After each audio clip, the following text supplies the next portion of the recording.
Welcome to the Reality Taboo, where no topic is off limits. It's March 14th, 2026. We're going to talk about today who is perceived to be discriminated against in the United States and put together an argument, marshal some evidence as to how the perceptions of who is discriminated against and who is actually discriminated against in a systematic way are very much at odds.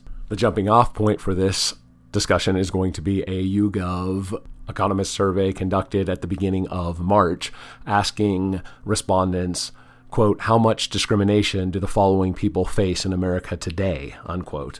There are 4 potential responses: a great deal, a fair amount, not much, and none at all. And to facilitate an apples-to-apples comparison here, I've created a little index where a great deal goes in as a positive 3 points, a fair amount as a positive 1, not much as a negative 1, and none at all as a negative 3. So to briefly describe the technical reasons for that, in a perfect world, if I were operating a polling outfit on my own, I would tend to try to stick to binary questions when it comes to items about, do you approve of this, or do you support this, or do you think this person is good or bad? Those sort of questions are more easily compared at large sample sizes with dichotomous answers. Be that as it may, in this battery of questions, there are 4 answers, and 2 of them, assent to discrimination, are effectively yes in that binary setup, and 2 of them are effectively no in that binary setup. But there is some differentiation between the two. A great deal does emphasize a greater sense of discrimination than just a fair amount, and while not much indicates that the respondent does not perceive it as a big problem, it is still different than none at all. And so effectively what that negative 3, negative 1, 1, and 3 do is center them equally around 0 so that we have a multiplier effect to capture differences in emphasis, but to still create an index with figures that are effectively dichotomously comparable. So the TLDR of that is positive numbers, and the higher those positive numbers are, the more discrimination is perceived against the groups in question, and the greater the negative figure, the less perceived discrimination against groups occurs.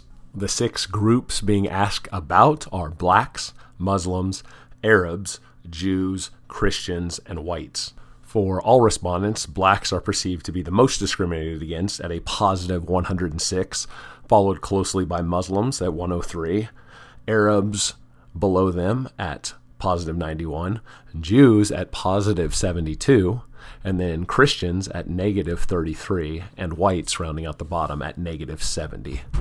So the overall American perception is that blacks and Muslims are the most discriminated against group of peoples in America.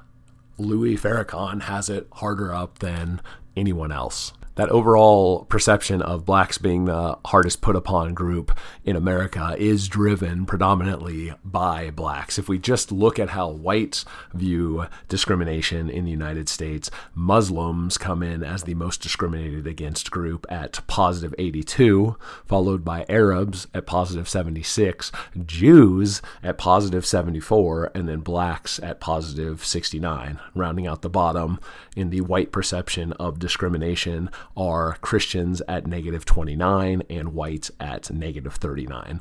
Couple interesting things to point out there. One, that whites perceive in the current year, in 2026, that Jews are discriminated against more systematically in the United States than blacks are. So we can scoff at these ridiculous anti-Semitism hearings that have taken place over the last few years, where various academic administrators from Harvard and other Ivy League schools are dragged into Congress to be berated by neocons like Elise Stefanik about the menace of anti-Semitism on American elite campuses, as if at any point another Kristallnacht could happen on the leafy streets of Cambridge, Massachusetts. But that rhetoric has been quite effective in creating a perception that Jews in America, who by any measure, educational attainment, life expectancy, socioeconomic status, intelligence, by any social measure, do much better than the average American does. That they are more discriminated against than the group by almost any objective measure that performs the most dysfunctionally in the United States, which is, of course, is blacks, whether it be educational attainment or family dysfunctions, other social pathologies, socioeconomic status, criminality, health markers, life expectancy, and the like. That white Americans perceive modestly more discrimination against Muslims than Jews, however, shows that this is not a complete victory for the neocon Zionist mega crowd in America, though they've made some progress in elevating Jews higher up on the perceived discrimination pyramid than blacks. Sitting atop of it are Muslims. And we are witnessing now an information push in America to create enmity and acrimony among American citizens with the Islamic world and the idea of Muslims and Islam. It's often asserted that at the height of the war on terror following the 9/11 World Trade Center attacks, that there was a concerted corporate media push to create anti-Islamic sentiment in the United States. Having lived through that strikes me as obvious retconning nonsense. None other than George W. Bush himself constantly and repeatedly talked about how Islam was a religion of peace and how there was no American issues, no fundamental problem with religion. And in the years subsequent to the 9/11 attacks, immigration from the Islamic world increased at a greater rate than it has at any other time in America's history, such that 25 years after 9/11, there has been more than 200% more immigration from the Islamic world into the United States than there was in the 25 years prior to the 9/11 attacks. And so what we're getting now with Fox News and the Daily Wire and Laura Loomer, who has President Trump's ear, we're getting now rhetoric that is representative of what younger people today probably imagine was the case when they hear people like Glenn Greenwald talk about the putative anti-Islamic sentiment that was all over the culture 25 years ago. They're seeing that and hearing that now and assuming that that has been done previously, but it hasn't. These Likud talking points are quite novel in the American setting. So the jury is out on how effective they will be. But given that that push is underway now and has only intensified since October of 2023, which is really the first time it ever had a hearing to a wide degree in the United States, the outcome there is yet to be determined. I would be remiss if we left whites' perceptions of discrimination in America without talking about the mindset that I perceive to be the greatest nemesis, the biggest existential threat for heritage America, for ourselves and our posterity, and that is that white Americans think that white Americans are the most privileged group and face the least systemic and systematic discrimination, and that there is some strong inherent white privilege that exists that gives whites a leg up, even though Jews perform a lot better by any objective social metric, as do Asians, that these groups, Asians and Jews, do so in spite of the fact that the odds are against them. As an aside, it is unfortunate that economist YouGov didn't ask about perceived discrimination against Asians. I suspect if they had, Asians would come in as being more discriminated against than Christians or whites, who both had negative discrimination scores associated with them, but that Asians would be perceived to be less discriminated against than blacks, Muslims, Arabs, or Jews are. Anyway, white Americans, despite perceiving that the deck is stacked against Jews and Asians, still see that Jews and Asians perform better than white Americans do on average. And so the insinuated conclusion from that is that whites are just losers compared to Asians and Jews. And that must be the perception, subconsciously or otherwise, that many white Americans hold. More than any other factor, that sense of white guilt that underlies so much of the social dynamics is the thing that whites in the West will have to contend with honestly and overcome if the prospects for whites globally is ever going to have a chance of turning the corner. Because although this poll has been conducted in America, these trends are recognizable throughout the European diaspora in places like Australia, New Zealand, and Canada, and in Europe itself, be it Germany or France, Great Britain, Italy, even in former Soviet states in Eastern Europe, places like Austria and Hungary and Poland. The sense of white guilt, while somewhat attenuated, is still unique compared to the rest of the world's population in its existence. There is not this sort of Chinese self-hatred or Nigerian self-hatred or Pakistani self-hatred that exists anywhere in the world outside of European populations. Perhaps the biggest exception to this sentiment among whites is in Ukraine, where the Azov battalion is a social force and a part of the state with political power that is, in a way, unfathomable in just about any other white population on the planet, is explicitly pro-white. And Ukrainians have spent the last 4 years dying by the hundreds of thousands. As aforementioned, blacks are driving that overall sentiment that blacks are the most discriminated against group in the country. Looking at how blacks perceive discrimination against blacks, it's a positive 212. Coming in next among blacks is perceived discrimination against Muslims at positive 128, against Arabs at positive 103, against Jews at positive 72, against Christians at negative 10, and against whites at negative 144.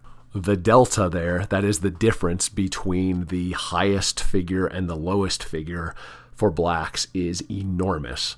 By far the largest delta of any of the groups of respondents, with a delta of the highest figure, that is the perceived discrimination against blacks, at 212, and the lowest figure against whites at negative 144, coming in at a delta of 356. In comparison, the delta for whites, who perceive Muslims to be the most discriminated against at positive 82, and whites the least discriminated against at negative 39, is just a delta of 121. So the delta, that is the difference in perceived discrimination among groups that blacks see in America, is 3 times as wide as whites perceive. What that reveals is, in general, whites see American society as much fairer and more meritocratic, that despite what problems exist, the odds are not impossible to overcome, that people who play the game right can have positive outcomes, irrespective of who they are or where they come from. But non-whites in general, and blacks in particular, despite being here for 400 years, view American society as hopelessly unfair, where the decks are stacked impossibly against them and in favor of whites. The idea of America as a proposition nation where anyone can be American if they adopt American beliefs about freedom, liberty, and democracy, and liberalism and the like, that is, for reasons of human biodiversity, very empirically, obviously incorrect. But even on its own terms, if we take the idea of a proposition nation at face value and assume that the most important thing about maintaining America as this welcoming proposition nation is that people coming to America and living in America adopt those propositional mindsets, well, even then, it's white Americans who are most adept, most naturally inclined towards that idea, towards that mentality. And of course, if you view society as being fair, then you are more likely to play fair. If everyone else is breaking the rules and you're a sucker for not doing so yourself, then you are more likely to act in untoward and unfair, subjective ways.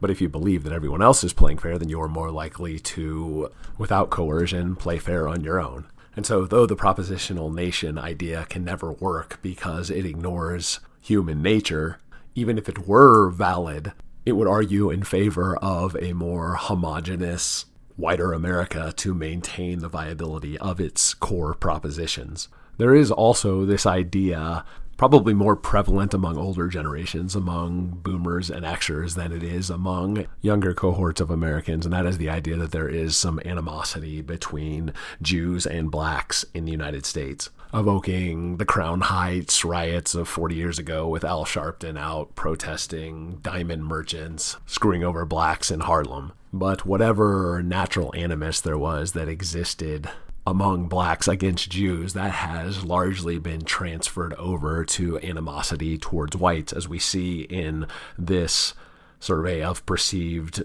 discrimination. Jews at a positive 72 discrimination faced in the view of blacks shows that blacks, well, of course blacks don't think that Jews are discriminated as strongly against as they are, because they don't think anyone faces this obstacles even close to what they as blacks do. They do perceive that Jews are systematically put up against, while whites, as we saw with that negative 144 value, are quite the contrary to having any sort of obstacles put in their way, are existing in this white supremacist society that in every way exists to benefit whites at the expense of everyone else. You know, a lot of people talk about racial prejudice, and some people have gone so far as to say that there are actually two Americas, one black and one white. But talk is cheap. So I decided to look into the problem myself, firsthand, to go underground and actually experience America as a white man.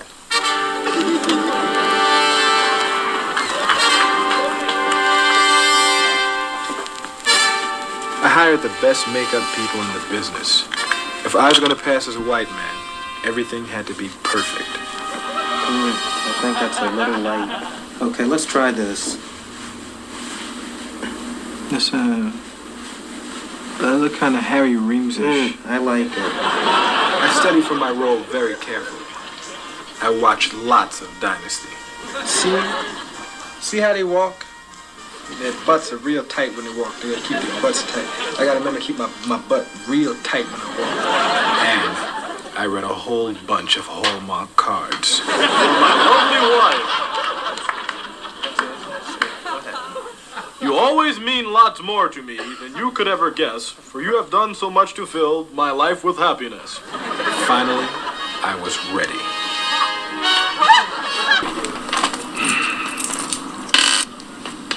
What are you doing? I'm buying this newspaper. That's all right. There's nobody around. Go ahead, take it. Take it. Go ahead, take it. Yeah, take it.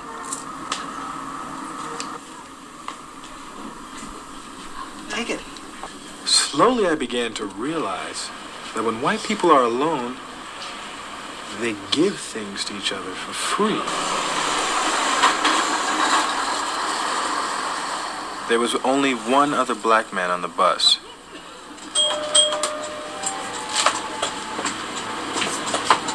He got off on 45th Street.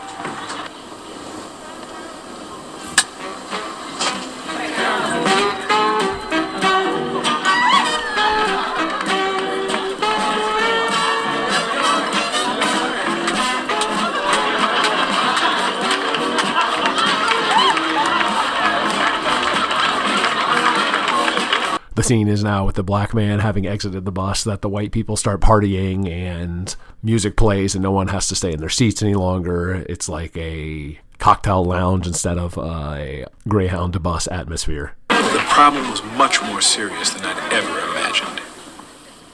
Now, let me get this straight, Mr. White. You'd like to borrow $50,000 from our bank, but you have no collateral. You have no credit. You don't even have any ID. Is that correct? That's right. Mr. White, I'm sorry. This is not a charity. This is a business. Harry, why don't you take your break now? I'll take care of Mr. White. Oh, okay. Thanks, Bob. That was a close one, wasn't it? It certainly was. We don't have to bother with these formalities, do we, Mr. White? Huh? What a silly Negro.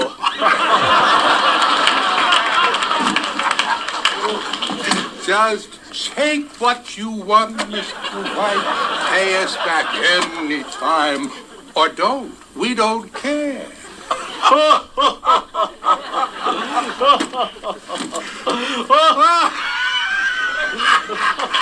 Tell me, do you know of any other banks like this in this area? So what did I learn from all of this? Well, I learned that we still have a very long way to go in this country before all men are truly equal. But I'll tell you something. I got a lot of friends, and we've got a lot of makeup. So the next time you're hugging up with some really super groovy white guy, or you met a really great, super keen white chick, don't be too sure. They might be black. That Eddie Murphy SNL skit was from over 40 years ago. And yet that is more or less what black people perceive American society to be like, or at least the cultural expectation is that they act as though that is the case.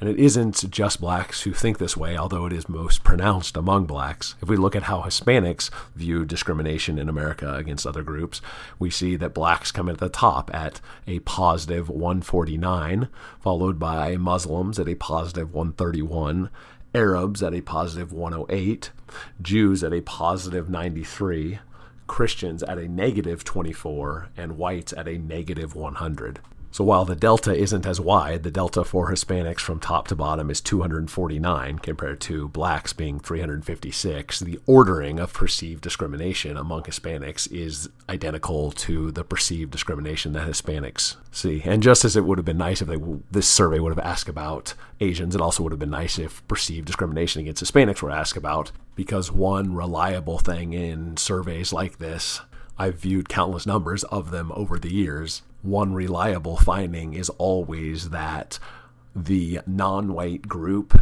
being asked about perceived discrimination in society always views itself as being the most discriminated against, and then views other non-white groups as also being discriminated against, and then views whites as being especially privileged.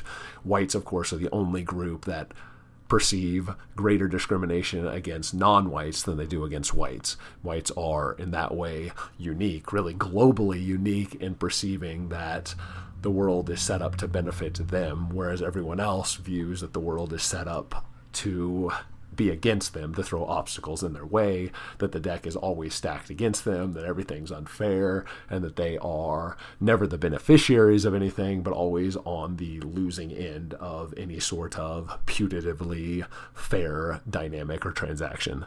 An observation that underscores the idea spoke about previously, and how the propositional nation, even if the parameters were accurate, how only whites can conceivably buy into the idea that the propositional nation can work. The partisan differences come as little surprise given the racial demographic differences just looked at.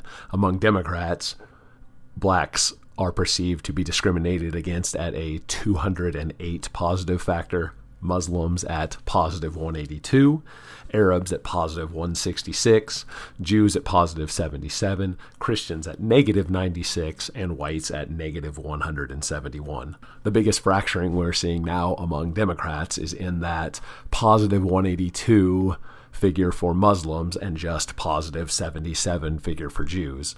The idea that American society and Western society in general has it out for Muslims a lot more than it has it out for Jews is something the legacy Democrats like Chuck Schumer and Joe Biden could tolerate rhetorically in the past as long as it had no real-world consequences. But now that it is manifesting in ever-growing opposition to Zionism and what Israel is doing in the Middle East and America's support of Israel, now that that has come to a head, it is, as a dynamic, it represents the biggest potential wedge in the Democratic coalition.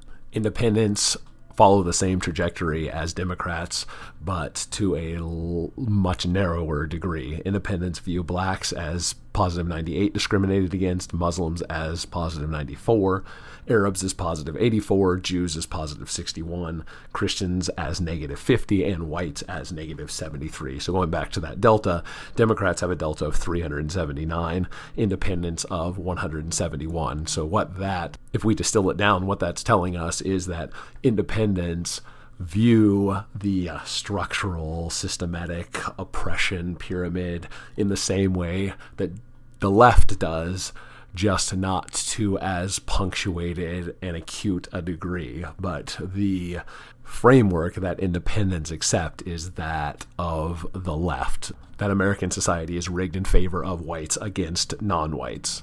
Only among Republicans do we see some differences in the perceptions of discrimination in America. Most notably, Republicans, though they do believe that all groups are discriminated to some degree, put blacks as the least discriminated against group in America. And Republicans, in fact, see whites as the third most discriminated against group in America.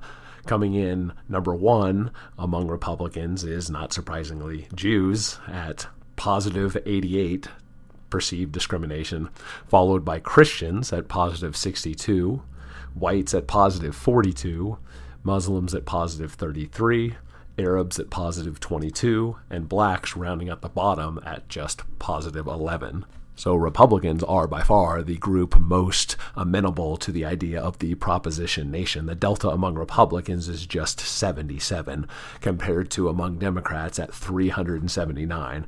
Again, you can view that delta number. The smaller it is, the more generally fair society is perceived to be. So Democrats at 379 view society to be inherently white supremacist and oppressive against non-whites, while Republicans, with a delta of just 77, about 1/5 the delta size that of Democrats, view American society as much fairer and more meritocratic. And to the extent that Republicans do perceive structural obstacles for groups to overcome in America, it is primarily Jews and to a lesser extent Christians, but also whites who face systematic disadvantages that have to be overcome. So let's take a moment to examine some of the empirical evidence for the overall American perception in that left-wing framing that American society is structured in a way to benefit whites and hurt non-whites. In the Ivy Leagues at Harvard, Yale, Princeton, MIT, and Stanford, distribution of students scoring a 1400 or higher on the SAT, that is a very elite score that puts test takers who obtain that score at about a 97th percentile overall. That's about 2 standard deviations above the mean. That's generally what is considered, that's generally the threshold that will get someone into a gifted program in their elementary, middle school, and high school years. The distribution of all American test takers is 41% Asian, 46% white, and 13% what the academic parlance terms underrepresented minorities. This is what the dissident rights used to term NOMs, non-Asian minorities. But euphemizing it as underrepresented minorities is a rhetorical way for the inconvenient fact that Asians do really well by virtually all social metrics and perform on most metrics better than whites do. This Asian high performance creates all kinds of problems for the structurally oppressive white supremacist narrative, and so instead we, in the academic literature, will refer to them as underrepresented minorities, and then shorthand in popular press and in corporate media will just talk about them as minorities. And unless you're especially inquisitive and contrarian-minded, you'll just assume that this refers to all non-whites because, of course, society is structured against non-whites flourishing, and that systematic oppression against non-whites is in existence for the explicit benefit of whites. So despite comprising 41% of the top test-taking pool of the population, in those Ivy League schools, just 28% of the students are actually Asian, and whites at 46% of the high test scoring population constitute just 39% of the student body. The URMs, those underrepresented minorities, in contrast, while constituting just 13% of the top test-taking population, make up 33% of the students at those Ivy League schools. So high-scoring Asians and whites are punished so that non-whites can enjoy a representation nearly 300% greater, almost 3 times greater than their test scores alone would merit. And that 46% figure among top test takers for whites, and then 39% of representative students in the student body of these Ivy League schools, that obfuscates the harm that is done to non-Jewish whites, to Gentiles, by the way these results play out, because at Harvard, for example, 20% of the student body is Jewish. And surveys consistently show Jewish Americans overwhelmingly racially identify as white to a 95% or higher degree. And so if the Ivy League population, the total student body, is 39% white, but white Jews make up 20% of the student body population despite just being 2% of the overall population, well, that means Gentile whites, who are still a majority of the American population, constitute just about 20% of the elite student body. Okay, but what about stodgy old white men who are able to leverage the connections they've made in the past to overcome even something as prestigious as having an Ivy League degree? It's an old boys club at the top. Today, Justice Breyer announces his intention to step down from active service after 4 decades. 4 decades on the federal bench and 28 years on the United States Supreme Court. His legacy includes his work as a leading scholar and jurist in administrative law, bringing his brilliance to bear to make government run more efficiently and effectively. It includes his stature as a beacon of wisdom on our Constitution and what it means. And through it all, Justice Breyer has worked tirelessly to give faith to the notion that the law exists to help the people. I've made no decision except one. The person I will nominate will be someone with extraordinary qualifications, character, experience, and integrity. And that person will be the first black woman ever nominated to the United States Supreme Court. It's long overdue in my view. I made that commitment during the campaign for president, and I will keep that commitment. Okay, maybe in government there's explicit anti-white, anti-male, anti-Christian animus that can be laid bare explicitly at the highest levels of power. But what about in the corporate world? From Bloomberg, published September 25th, 2023, headline, Corporate America promised to hire a lot more people of color. It actually did. The year after Black Lives Matter protests, the S&P 100 added more than 300,000 jobs. 94% went to people of color. So white, who we saw previously, these young, aspiring job hunters and aspiring college students, young whites made up 46% of the cognitively elite test takers during the same period of time that corporate America used them to fill just 6% of their open positions. Okay, but that's government and the Ivy League and the S&P 100. That affects a relatively small portion of the total population. So, okay, some blue-blooded whites have to take a back seat to upper-class non-whites. Is that really such a big deal if it gives them greater representation? Well, the short answer from this heritage American would be yes, but it has permeated all of society. These are not just boutique beliefs influencing the status and power struggles of the top 1%. It is, in fact, the middle and bottom of society that experience it the most acutely, in the most existential ways. Reading from a post by Daniel Concannon with the X username TooWhiteToTweet. A story not at all uncommon, something that is literally a near daily and often multiple times a day occurrence in America and throughout the rest of the Western world. But a story that, unless you hunt it out, you will not hear about. And if it somehow comes across your radar, it will be presented as an unfortunate tragedy we can't draw any conclusions from. But much like Paul Kersey has been able to make a posting career out of giving attention to the horrific crimes that are visited on whites by non-whites, without receiving any national media coverage whatsoever, just local blips that don't go into the details at all, the demographic details. Concannon writes, "Another day, another spectacularly horrific black-on-white murder that no one hears about. That would be the number one story in the world if it were white on anyone else.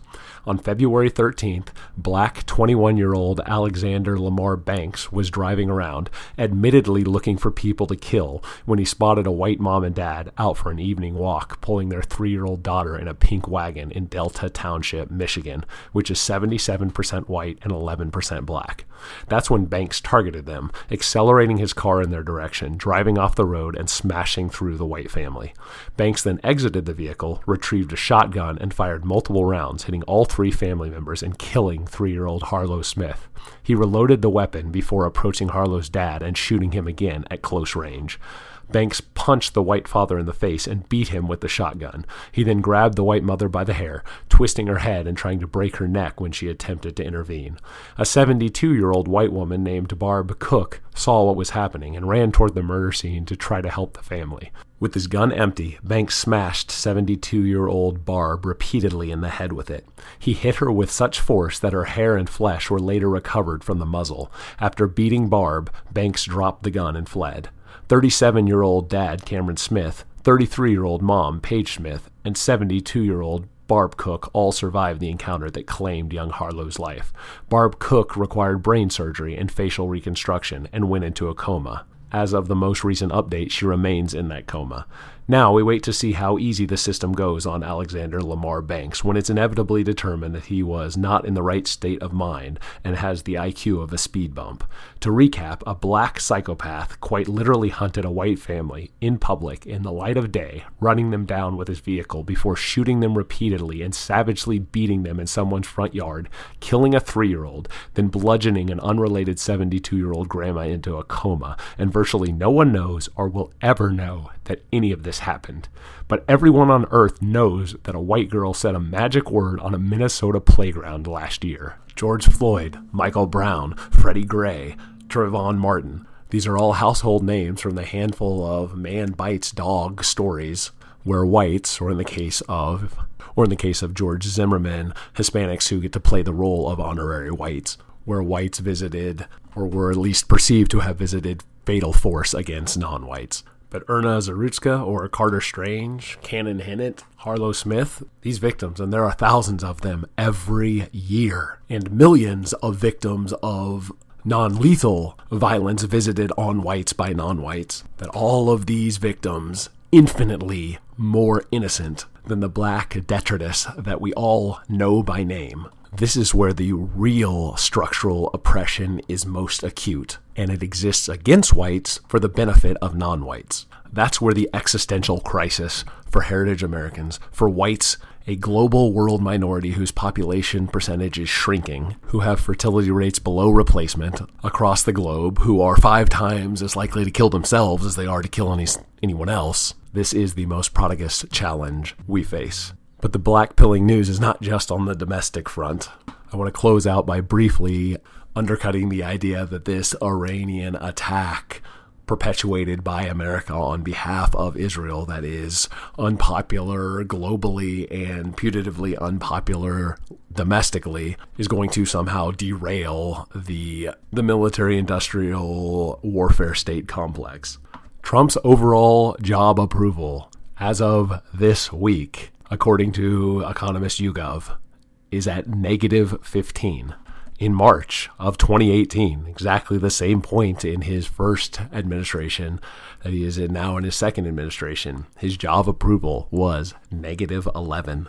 America collectively is about exactly as anti-Trump now as it was 8 years ago. And early on in the first Trump administration, the actions and the rhetoric were much closer to the original Make America Great, America First rhetorical campaign Trump ran on, where the never Trump energy, all of the people who are now by his side, were aiming their fire at him. The Lindsey Grahams and the Mark Levins and the Ben Shapiros, all people who claim to love him now. Back in 2018, in fact, among Republicans, Trump was less popular than he is now. His approval rating among Republicans, when that poll was taken, was plus 71. Among Republicans in the poll taken just this week, it's plus 81. So he's 10 points better among Republicans now than he was 8 years ago. So the idea that there's some sort of meaningful grassroots change in terms of orientation towards military interventionism among the right side of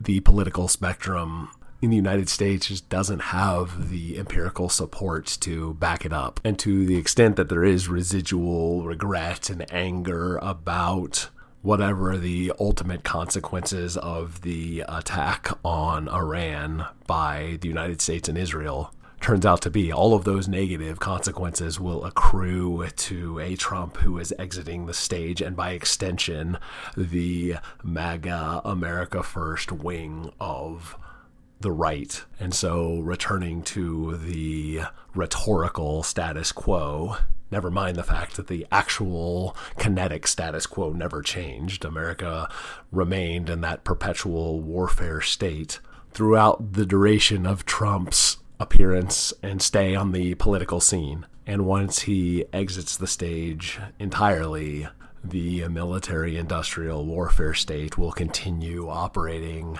as it has indefinitely until finally the dollar breaks and the golem comes to a grinding halt because it can't be fueled, literally can't be fueled any longer. It's not going to be dismantled, it's not going to be retired, it's going to finally stop only when it cannot destroy any longer. And on that happy note, we'll end it for this week. Thanks for listening. Talk to you next time.